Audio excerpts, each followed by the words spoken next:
You are a 10-time New York Times bestseller. You have changed a lot of the thinking around thinking. So I decided to become a psychiatrist when I was at ORU 45 years ago. My first wife tried to kill herself. When you look at a brain scan, what are you looking for? When I looked at your scan, it wasn't healthy. And My situation, I made really bad decisions and there's no excuses for that. And part of my journey was to go back and figure out, but how? How did I get there? so every decision you make from now on, you just got to ask yourself this one question. Is this good for my brain or bad for it? This is about love. Yeah. If you love your brain, you love your cell, then you do things to serve it. What are we doing that no one realizes is just dead? Believing everything you think. And so I would say drip dopamine. How do you do that? Don't dump it. How do you do So that? you dump it with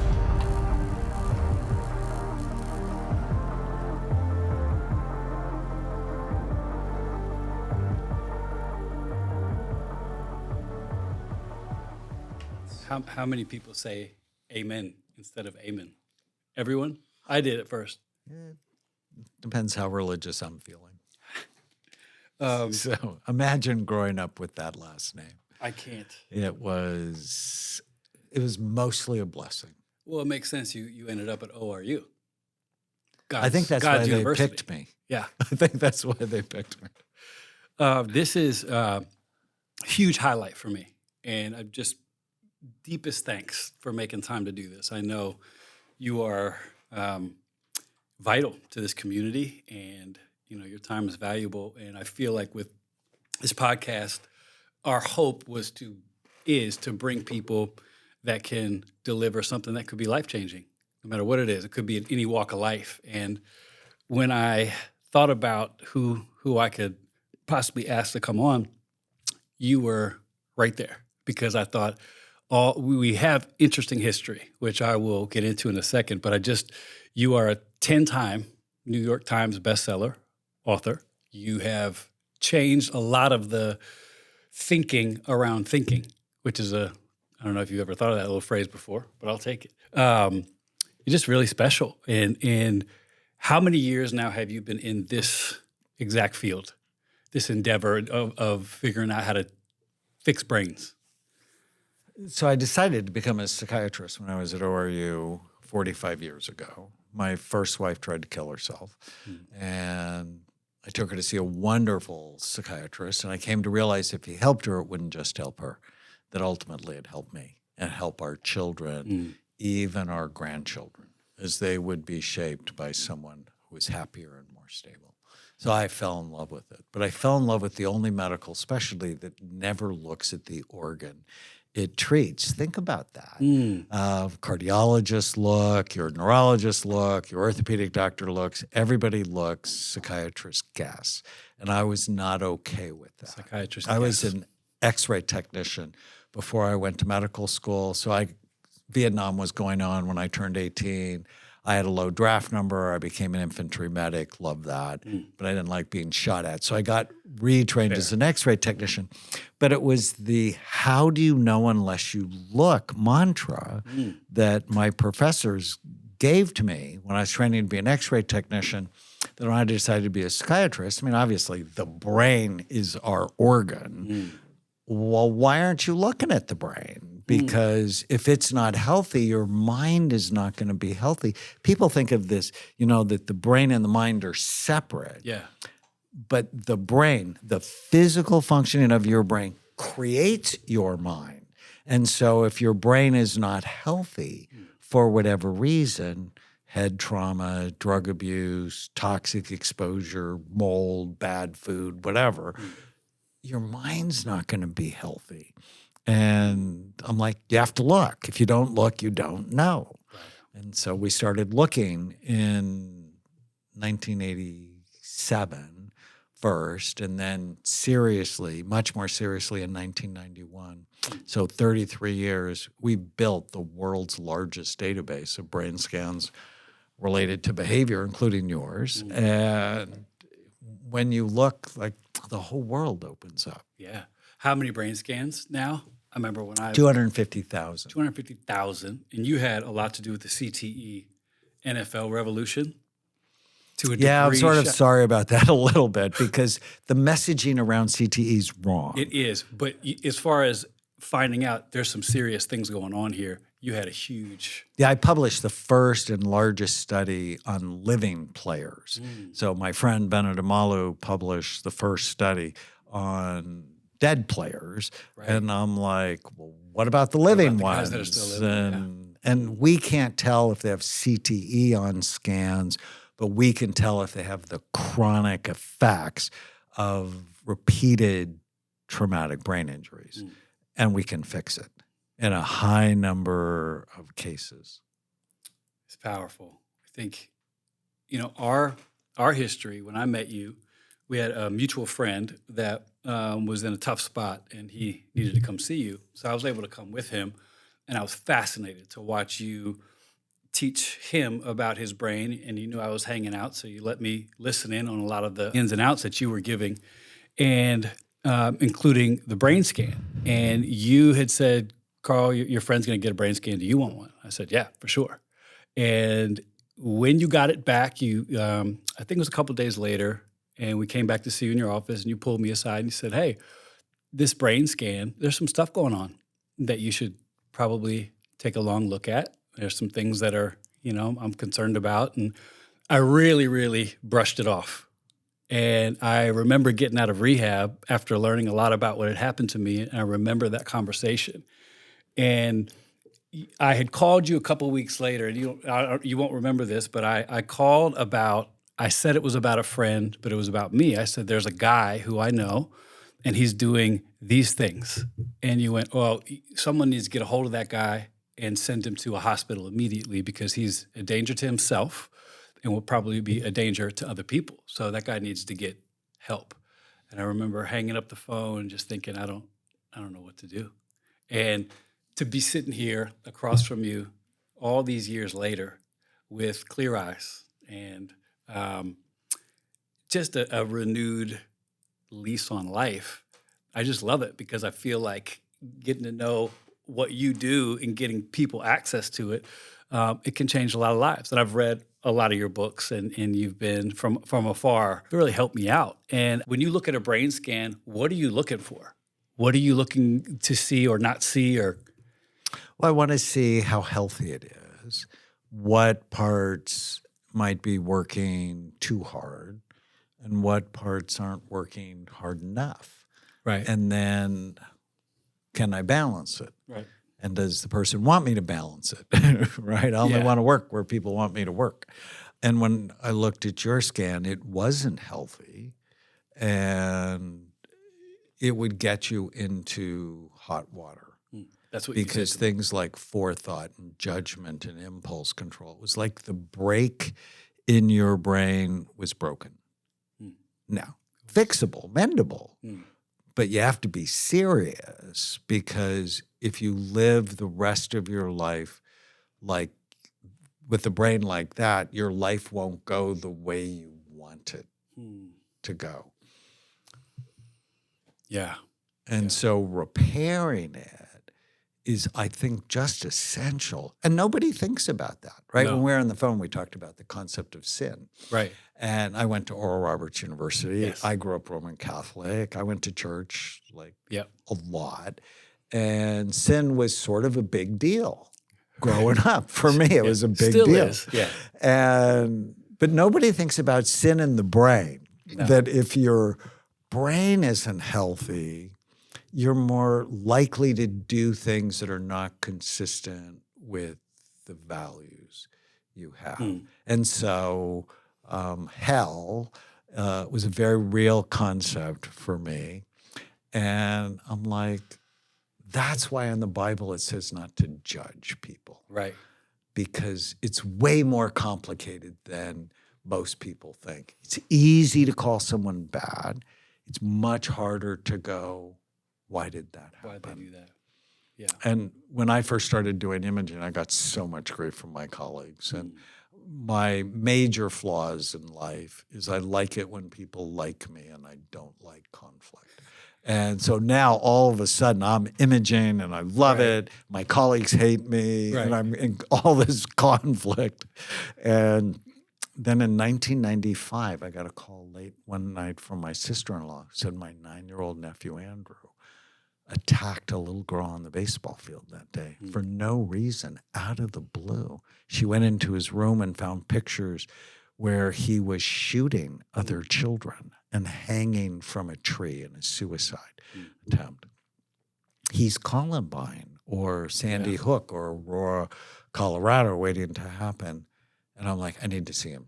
And it turned out he had a cyst the size of a golf ball occupying the space of his left temporal lobe. Right. And when they took the cyst out, his behavior went back to normal. So he goes from being a psychopathic, crazy, calloused killer to a guy who had a cyst on his brain.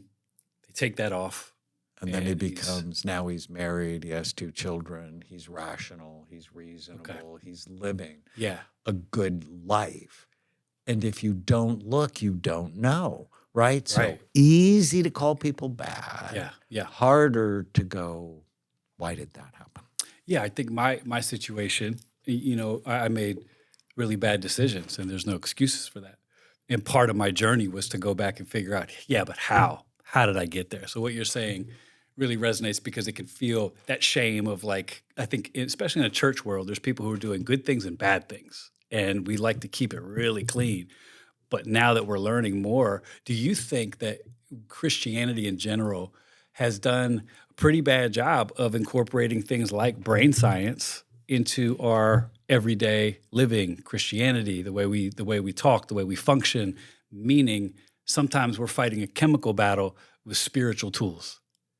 And when I was in medical school at ORU, there was a group of us who went, these are brain disorders. And there was another group that said, pray harder, it was a spiritual disorder. Now, I believe, and this is what I learned at ORU, is that whenever I assess someone, you always have to think of them in 4 big circles. It's like, what's the biology? Right. So we look at your scan. Clearly, there are brain issues. There are biological issues.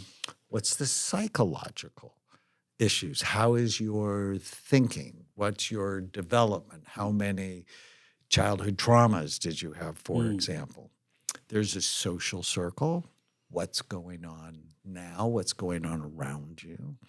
And there's a spiritual circle, which is why the heck do you care? What's your sense of meaning and purpose? What's your relationship with God? Illness can happen in any of those circles, and healing always happens in all 4. And so for me, it's not just, let me get your brain right. It's like, let me get your brain right and your mind right and your relationships right, and make sure you have a foundation in your purpose. Right. Do you think there's a lot of people that are struggling with brain issues and they've given up hope because they just think either they're bad or they can't will themselves to change? Have you seen there to be a pretty solid link with that kind of? Absolutely. Yeah. 100%. Because it seems like some people are just stronger. They're just better. They don't deal with that. And then there's these other people who are doing the same thing and they seem like they can't do it. And I know I've been in a leadership position where I've looked at someone struggling and thought, man, they're just not disciplined enough. Right. Now, years later, I look now at the way I would pastor somebody would be so different. Doesn't mean that you're condoning stuff. It just means, hey, there's a reason for what you're doing. And we know you love Jesus. We know that, you have an extreme faith that's awesome, but let's talk about what happened here. And you said trauma. How can a trauma that happens to your body, for instance, sexual abuse, how does that affect your brain? It changes your brain. How? We're actually going to publish a big new study on over 7,500 people who we have their ACE score. So A stands for adverse childhood experiences. So on a scale of 0 to 10, how many bad things happen to you? From physical, emotional, sexual abuse, neglect, watching domestic violence, having a parent with an addiction, incarceration, or a mental illness. And if you have 4 or more, so the scale is 0 to 10, 4 or more, you have an increased risk of 7 of the top 10 leading causes of death.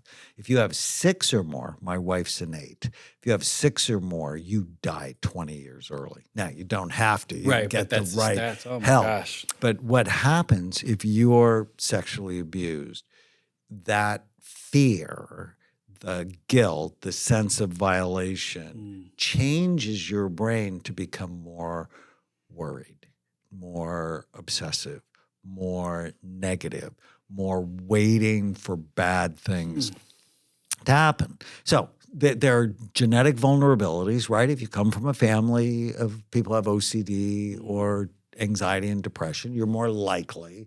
It doesn't mean you will, but you're more likely. And then if you get traumatized, you're more likely to struggle because it changes your brain. How do you change it back? How do you get help for that? I love that. That's like what I do every day. You change it back in those 4 circles. So wait, let me just catch everybody up because I know I'm an adult ADHDer, and I have a feeling that a lot of people that listen to this are. So you get physically, sexually abused, your brain shifts. It changes, which changes the way you think, the way you operate, the way you make decisions, the way you do everything. And as you get older, that stays in its malformed condition, and you have the life that you have. We're able to stop that. We're able to fix that brain. Yeah, so it starts by looking, because if you don't look, you don't know. As I said, psychiatrists are the only medical doctors who never look at the organ they treat. Yeah, so that's insane. So the first thing to do is look, and then get the person to create brain envy. See, Freud was wrong. Penis envy is not the cause of anybody's problem. Right. I've not seen it once in 45 years. Brain envy. I want you to learn to love and care for your brain. Okay. So every decision you make from now on, you just got to ask yourself this one question. It's like this little tiny habit. Is this good for my brain or bad for it? And if you can answer that with information and love, like staying up late, not sleeping, playing video games, bad for my brain, go to bed. Eating this double fudge banana split, good for my brain or bad for it. So you want to personally attack me the whole show? Because both of those things are my wheelhouse. Like bad for your brain. It's like, this is about love. Yeah. If you love your brain, if you love yourself, then you do things to serve it. And the best example, and I've actually never met Tom Brady, but I love his book, TB12. So Tom Brady played professional football at the highest level possible until he was 45 years old. He could have played to his 50s. How do you do that? Because if you read his book, TB12, he does everything else right. So if you're going to play a brain-damaging sport, he went to bed at 9 o'clock. Yeah. He ate perfectly. He was like not into sugar and alcohol and all those kinds of things. People go, oh, you're OCD. And he goes, no, I love myself. Yeah, and I'm rich. I've got so many trophies, I can't hear you criticize me. Yeah. So it's about love, ultimately, is to look at and love. And, we're next to Newport Beach here in Southern California, and we have more plastic surgeons than almost any place in the world. And people care more about their faces, their boobs, their bellies, and their butts than they do their brain. For sure, nobody can see your brain. And that's insane. But they can see your brain in your actions. They can see your brain in your actions. Or you could come and look at your brain. Okay, so there's people here who never thought of that. I've heard you. I've had conversations with you, and I'm still like, I'm not doing this enough. So let's just say you're brand new to, my brain is a thing. Like what is something, if someone wanted to start this journey, because here's where my mind is going. I'm a big mindset guy. I think I sent you a sermon one time that I literally called you about, and I preached about ants, which was all from you, that you taught me, and how to get people to change their minds. I'm doing it with a broken brain, mind you. I watched that back, and I'm thinking, what I know now, I'm preaching about a renewed mind with my own issues, which is just a fascinating conversation. But when you can't fix a mindset if your brain isn't healthy. We can get people harder. it's harder. I mean, It's mindset's harder. powerful. So if you believe that I'm on this earth for a purpose and that's your mindset, that's effective. But if your brain is broken on some level, it's not going to have power. So think of it like a computer. Computers have hardware, software, and network connections. And if the hardware is not right, it's really hard to fix it with a software program, right? It's not impossible. It can happen. But like I have do you know who Byron Katie is? Yes, I do. I love her. Yeah. And I went through a period of grief 20 years ago and nothing worked. I saw 2 therapists and nothing worked. And I read her book, Loving What Is, and that helped me. And we're published by the same imprint at Random House. Okay. And so we got to meet. And I subsequently scanned her and scanned everybody in her family. And her brain was terrible, but she was peaceful. Why? Because she realized whenever she believed her thoughts, she suffered. And when she didn't believe her thoughts, she didn't suffer. So spiritual interventions, psychological interventions, social interventions, they help. If you want to make it easy, get your brain right. But then you still have to program it, Yeah, then you right? still gotta work. So if somebody's just starting, it starts with this one question. Is this good for my brain or bad for it? Then you just have to know the list. And quite frankly, most 7-year-olds know the list. Yeah, I went to my they do. daughter's 2nd grade class and I wrote 20 things on the board. And I'm like, separate these for me. Good for your brain or bad for it, right? And right away, they put smoking in the bad category. Right. They put not sleeping in the bad category. They put alcohol and marijuana. The only thing they missed was orange juice, which they put in the good category, but it belongs in the bad category because it's too much sugar. Orange, good category. Orange juice, bad category because it's too much sugar. So it's just being able to answer the question. Hitting a soccer ball with your head, that goes in the bad category. Brain is soft, skull is hard. Yep. Skull has sharp bony ridges, right? Not sleeping, your brain washes itself when you sleep. So if you don't sleep, if you're up playing video games and not sleeping, you're wearing out your pleasure centers. Your brain washes itself when you sleep. And if you don't sleep 7 hours, it's like the cleaning crew doesn't have enough time and trash builds up.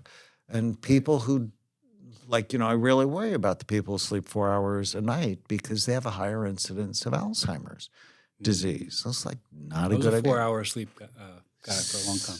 Yeah, me too, because I thought I was special. Same. And then I realized I was stupid. Same. Exactly. Exactly. And when I first scanned myself in 1991, I didn't care about my brain. And I'm a double board certified psychiatrist, and I was the top neuroscience student at ORU.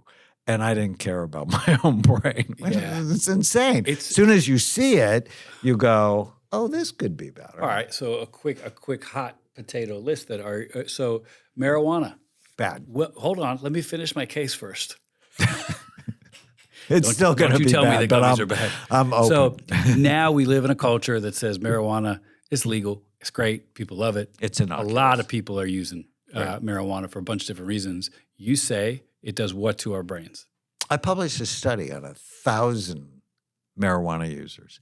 Every area of the brain is lower in blood flow. And that means it's prematurely aging the brain.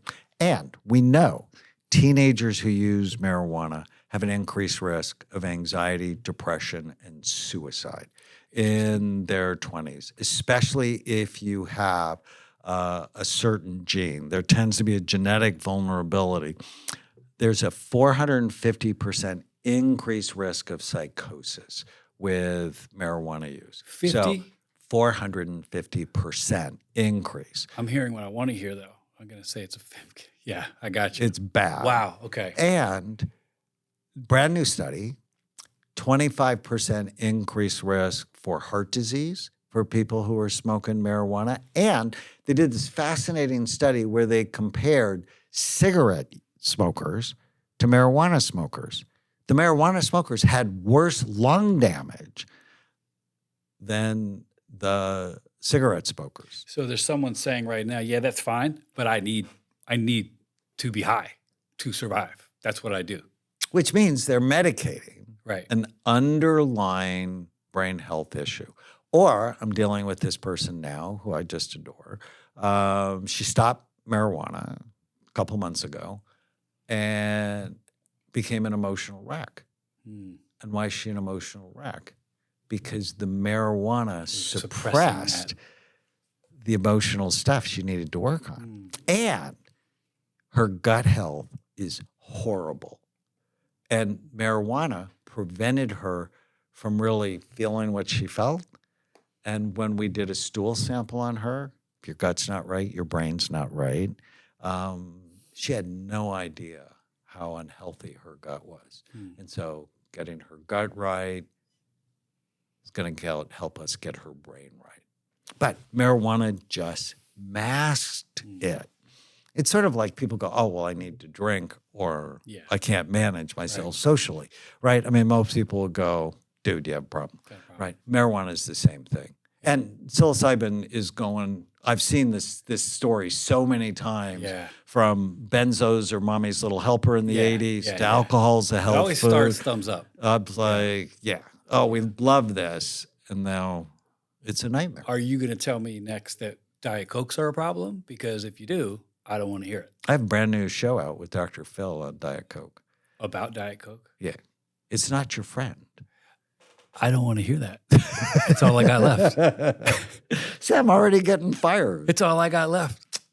That is total nonsense. It is. It's right? You have so many things. What's it doing to our brains? So Diet Coke has aspartame. Yep. And aspartame is a preservative. So do you really want to preserve your body before you're dead? So that's a no.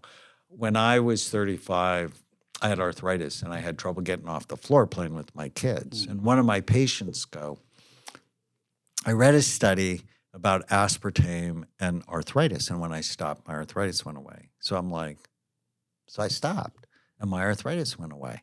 And then I'm not that smart. So I tested it and it came back. It causes all sorts of problems, including it fools your brain into thinking you had calories. So it produces an insulin response. Now, you're in great physical shape. I'm like, wow, you're really doing a good job. But I don't want you to think of aspartame as free. There's a cost to it. And it's like, so what do I do? I love sparkling water because like Coke. There's a company I like called Sweet Leaf. I have no financial interest in them. They make these sweet drops. And my favorite's chocolate. I just put like a couple of drops in. Yeah. It tastes great and it's not bad for me and I'm fine. Yeah. Right? So there are alternatives. Like people go, oh, I don't like any of the foods that are healthy for me. Big Ed White, one of our football players. I don't like any of the foods that are healthy for me. Yeah. None? So we went to the grocery store. We found 50. Like first trip, there are 50. Away. It's like, stop lying to yourself. Yeah. Get your brain right, then you got to get your mind right by not believing every stupid thing you think. Yeah. And then your relationships right by noticing what you like about the people in your life more than what you don't like. Okay, let me stop you there. So let's just say a couple, this is a hard right turn, but it makes sense. Same highway to a degree. You got a couple, and one of the parties, one spouse says, "I'm no longer attracted to my spouse, and I don't know what to do."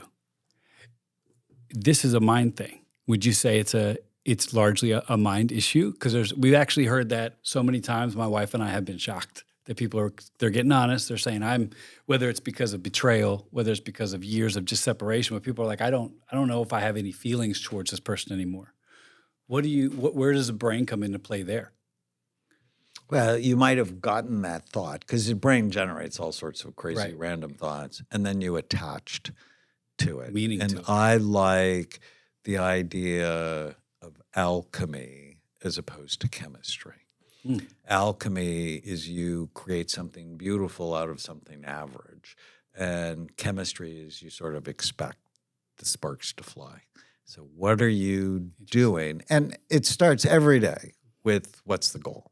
I do an exercise with my patients called the one-page miracle. One piece of paper, write down what do you want? Relationships, work, money, physical, emotional, spiritual health. What do you want? And with my wife, kind, caring, loving, supportive, passionate relationship. Right. I always want that. I don't always feel like that. I get rude thoughts that show up that I inhibit because it's like, well, that's not going to get you what you want. And what am I doing today to create a kind, caring, loving, supportive, passionate relationship? And I am not 50% responsible. I'm 100% responsible for my reactions. Right. And responsible doesn't mean it's fault. Right. It's your ability to respond to this situation. And are you working toward what you want? And some people go, oh, well, that's selfish. It's like, no, I've been doing the one-page miracle with my patients for 40 years. It's not selfish. It's just clarity. Yeah. You want to be successful in your marriage, in your work, in your money. You have to be really clear on what do you want. I was like, does my behavior get me that? So great news. BSIDE is ad-free. There's nothing worse than listening to an amazing something and then it breaks for some ad. I think anytime you can get a bunch of great things in one place, you got to do it. Like the BSIDE app, exclusive content. That alone is probably worth getting this. I mean, it's special stuff that we're going to do just for the BSIDE community. So that's on the app. There is community moments in an app like BSIDE that you really can't replicate anywhere else. It's pretty cool. So if you're somebody who's searching for community, friendships, or people of like-minded whatever, BSIDE is that. And we have a lot of great events at BSIDE, and you're the first to know if you have the app. So don't miss out on something because you didn't know about it. Get this app, and it's way worth it. So we love you. We want you to have the best. Get the app. You've got me thinking. With ministers, you have a lot of experience with working with ministers. So that's one thing I'd like just to quickly see if you have any thoughts about that specific Group of people. And then from there, I'm thinking about my own life, what you just said, the decisions that I made that sabotaged my life. You know, I have my therapist was saying when people look at you and say, what were you thinking? The truth is you weren't. It's not an excuse. But there's when you didn't have control when you make over the random thoughts that came into your head. You attached to the wrong ones. Right. And there's people who are calloused who would say, well, you're just a bad man and you can't control your desires. And that's cool if people think that.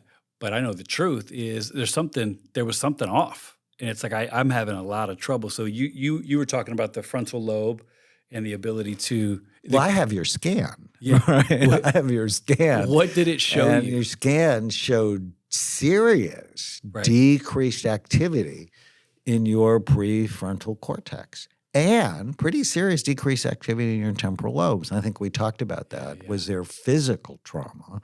You know, was it like accident, football, whatever? And your prefrontal cortex is the most human part of us. Interesting. It's 30% of the human brain, 11% of the chimpanzee brain, 7% of your dog's brain, and 3% of the cat's brain. My cat has no forethought. It's like, feed me. You dominate at parties, don't you? As far as content. Like there's nobody that would have cooler information than you sitting around a table. Oh, no. Okay. They don't like me at parties because I make people feel guilty. Not purposefully, awesome. But it's like...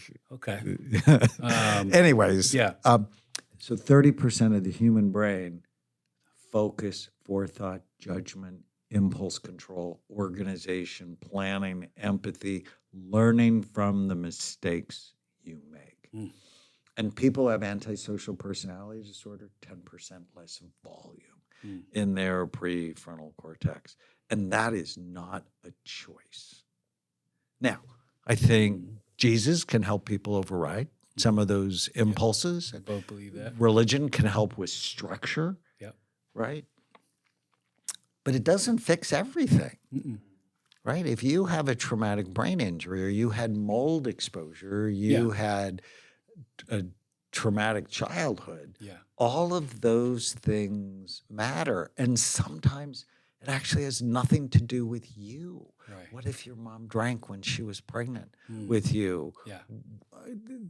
You know, there's a concept I talk about called brain reserve. It's the extra tissue you have to deal with whatever stresses come your way. And many ministers, especially in high profile positions, there's a lot of stress that goes with that. And if your brain is not healthy, because nobody ever taught you to have a healthy brain, right? They don't teach that in school. If your brain is not healthy and you have all these opportunities, you're just much more likely to make a bad decision that becomes public. You know, I had a relatively big platform. I mean, I was in the mix as far as I haven't heard anybody talk about the brain. I really haven't. We talk about mindset, but the concept of your brain, it's unfortunately, it just isn't, it's just not a thing. It's becoming one. But as you're talking, I'm going, no, as a matter of fact, I don't ever recall at a conference or a sermon that I ever preached or that I've ever heard where anybody even mentioned the brain. So it's a very interesting concept. There's a lot of brilliant Christians out there, and that's changing because there's people who are starting to realize, you know, it's okay to be in love with Jesus, be a Christian, and go get serious help. These two things go together.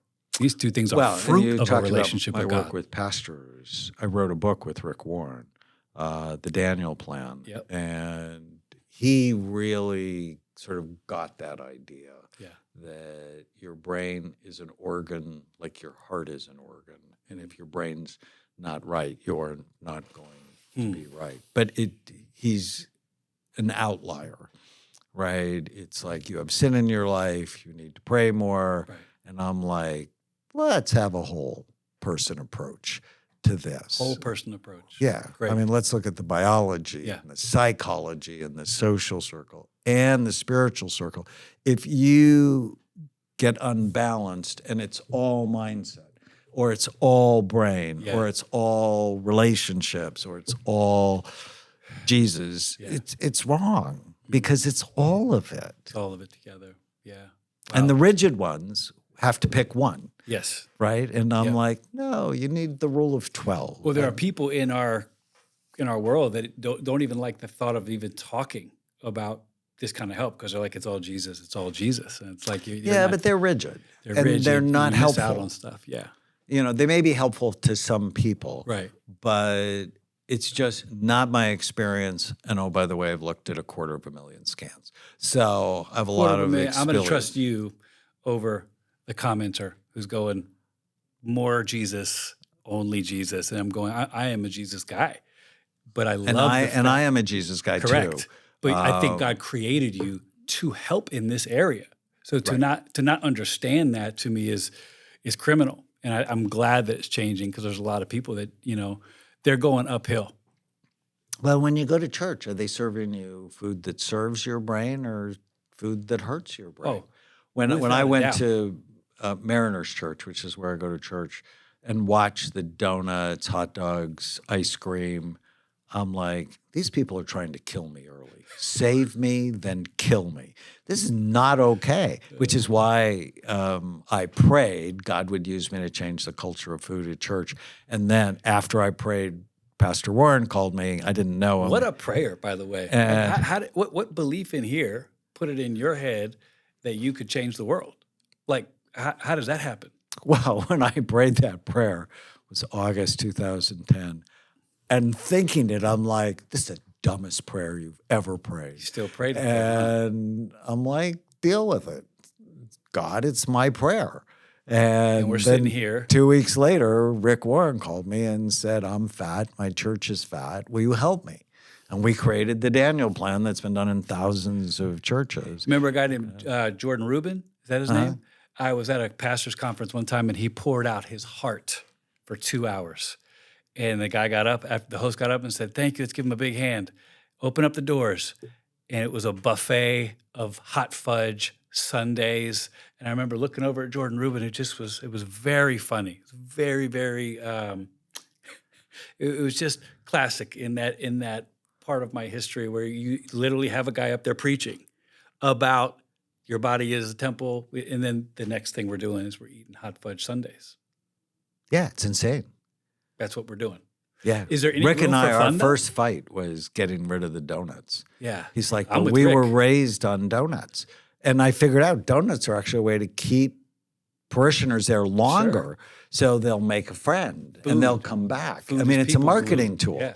But it's bad. I'm like, look, if you were raised on cocaine, you got to get rid of it if you want a healthy brain. I got to get rid of the donuts. Oh, It's fat and unhappy. yeah. Yeah. Wow. What is there any room for fun? I have more fun than anybody okay, let me I take that know. back. I guess Is there any room the right way for I should ask that cheating? question is: are we allowed to hurt our brain once in a while? That's really what I'm saying. Because so if I want to, if you're gonna do it, think of Tom Brady.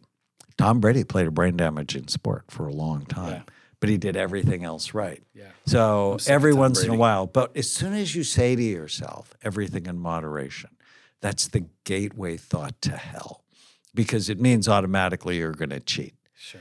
right? And Drew Carey, who was really unhealthy, and then he got really healthy. When he said this, I knew he would stay healthy. Eating crappy food isn't a reward. It's a punishment. So do you want to punish yourself? Beautiful. Or, see, I only like food, or only love food that loves me back. I mean, I don't know if you've ever been in a bad relationship with someone. I have. Yep. I'm not doing that anymore. Yeah. I'm married to my best friend. I'm not doing it with Same. food. What do I love? And does it love me? So wine doesn't love me. Wine hurts me. Alcohol hurts me. No. Alcohol's a disinfectant. Do you know I have 100 trillion bugs in my gut? Why would I drink a disinfectant that kills bugs? It gives me an unhealthy microbiome. And I mean, that's a whole discussion by itself.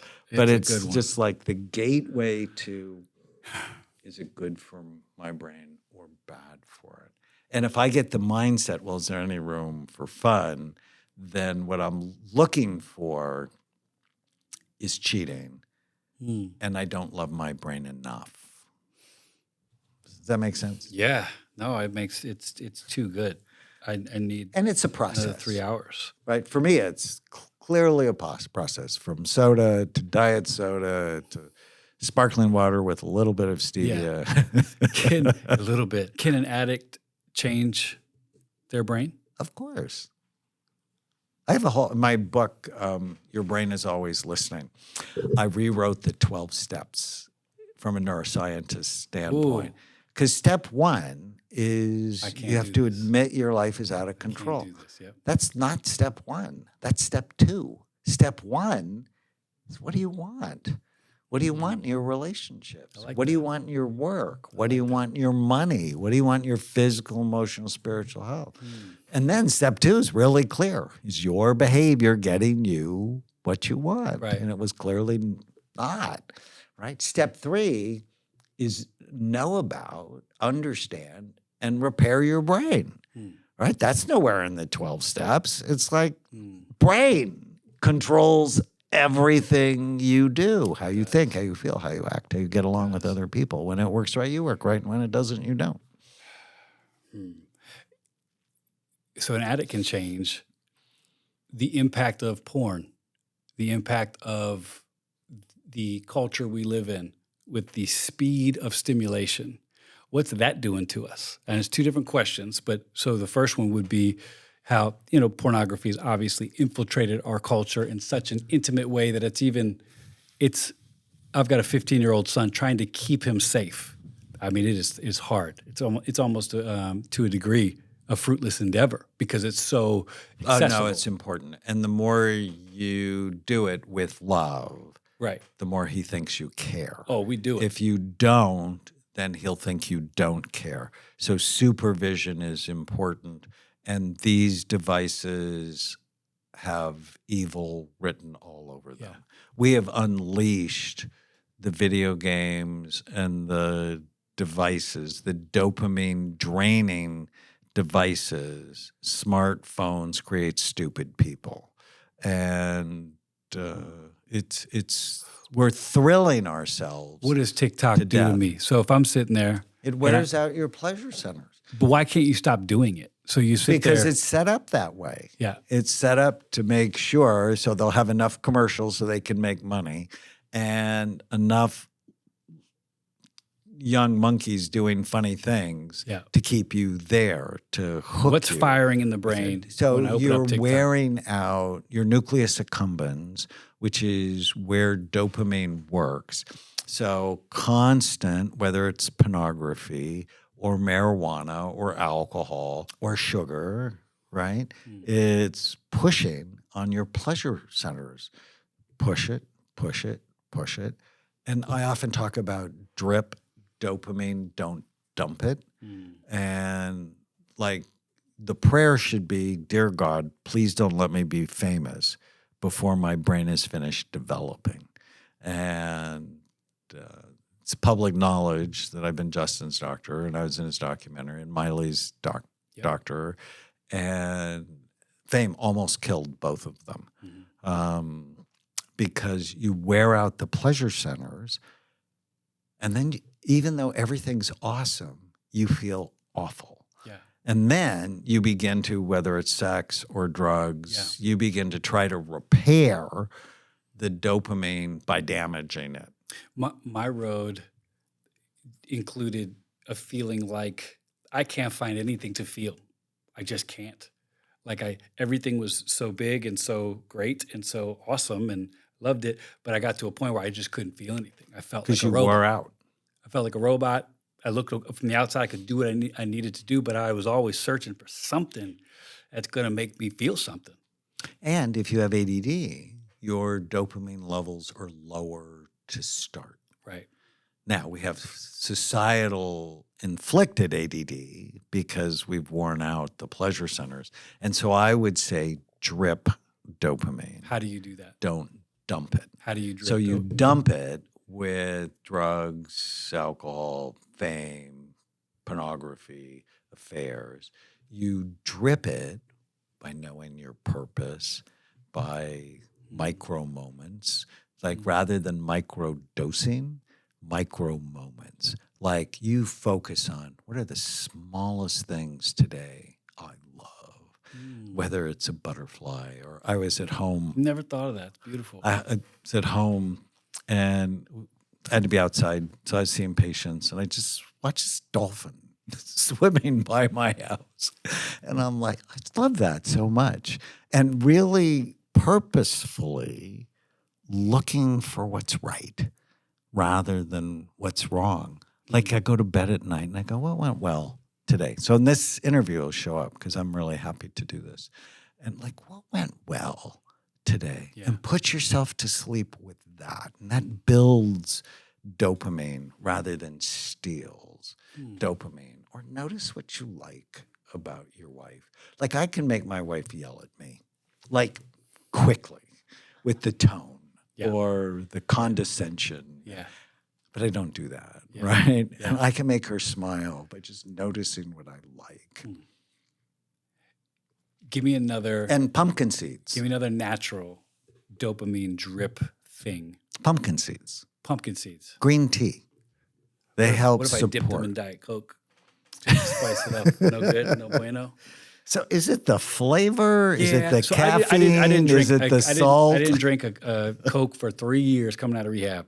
And I remember the day on my wedding anniversary in Mexico with Laura, so I'm gonna try. I was like, yeah, just do it. And from there it was, I don't know. I just like the taste. But I know I'm stupid. I'm being stupid every time I do it. So just find the right alternative that you love. I will. That loves you back. Loves you back. Okay, I got 5 minutes for your stop, so I'm gonna milk this for all it's worth because this is transformative. And I told y'all this is my passion is to help people hear information that only a Justin, a Miley, a Tom Brady can get. That's often the problem. Is that like I realized at rehab, to be at the rehab I was at, astronomical amount of money, someone paid for me to go.